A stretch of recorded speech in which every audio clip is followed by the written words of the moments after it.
Part 2। काले हिरन का शिकार। बहुत समय पहले की बात है। गंगा की तराई में एक घना जंगल था। जंगल में कई हिरन थे। जंगल के बीचों बीच एक झील थी।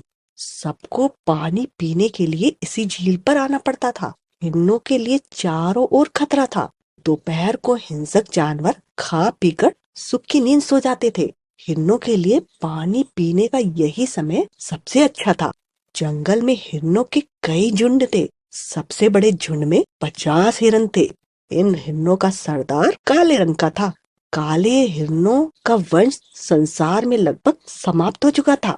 इस जंगल में केवल इनका एक छोटा सा परिवार था। काला हिरन, उसकी पत्नी और 2 बच्चे। काला हिरन दूसरे हिरनों से ज्यादा तेज दौड़ सकता था। वह बुद्धिमान भी था और हिरनों के उस झुंड का सरदार भी वही था।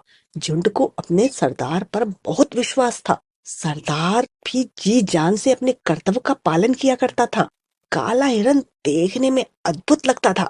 उसके बाल लाल, चमकीली आंखें बहुत सुंदर थी। एक दिन एक विचित्र घटना घटी।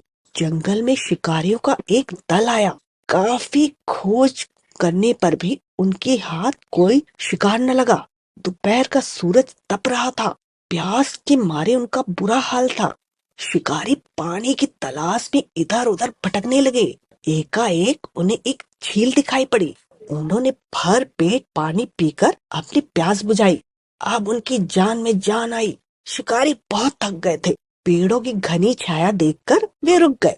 उन्होंने अपनी बंदूकें उठाकर एक पेड़ के तने के सहारे रख दी।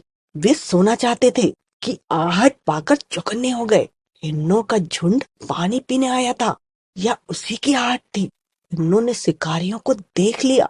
शिकारियों के बंदूकों की ओर हाथ बढ़ाने से पहले ही हिरनों का झुंड बड़ी बड़ी झाड़ियों के पीछे छिप गया। शिकारी भी हाथ आए शिकार को यूं छोड़ना नहीं चाहते थे। उन्होंने हिरनों का पीछा किया।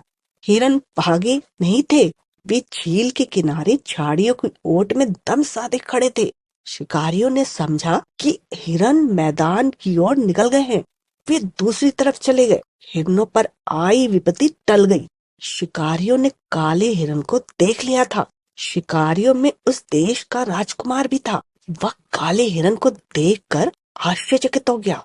यह तो सचमुच ही अद्भुत जानवर है। राजकुमार ने मन ही मन सोचा। राजकुमार काले हिरन को जिंदा पकड़ना चाहता था।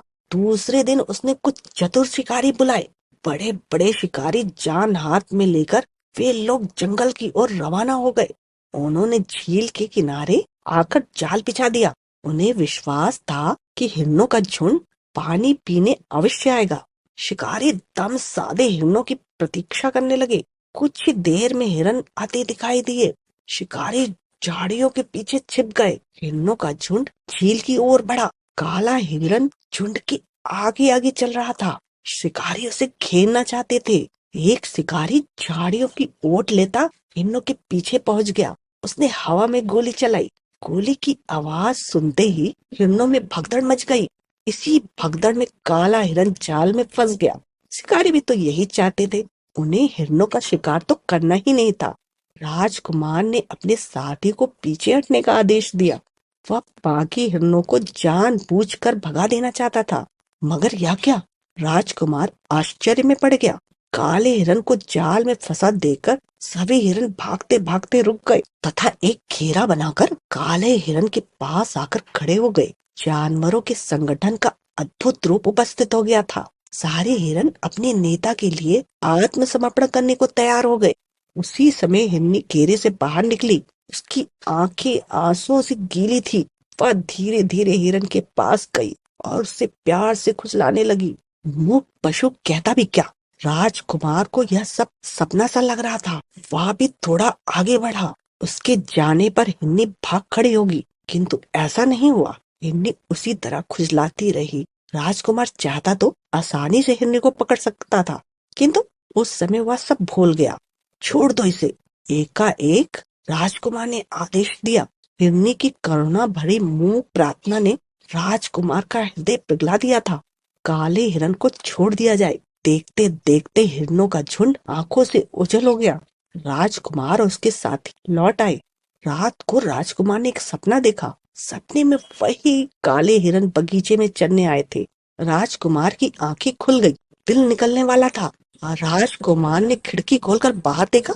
सचमुच काला हिरन और हिरनी बगीचे में खड़े थे। राजकुमार तुरंत बगीचे में गया। उसने हिरनों को प्यार से पुचकारा। कुछ देर तक और हिरनी राजकुमार के पास खड़े रहे, फिर एक छलांग मारकर जंगल की ओर भाग गए। उस दिन के बाद वे दोनों रोज राजकुमार के बगीचे में आने लगे। कुछ दिन बाद राजकुमार राजा बन गया। राजा बनते ही उसने जंगली जानवरों के शिकार पर रोक लगा दी। जंगल के सभी जानवर निर्भय होकर सुख से रहने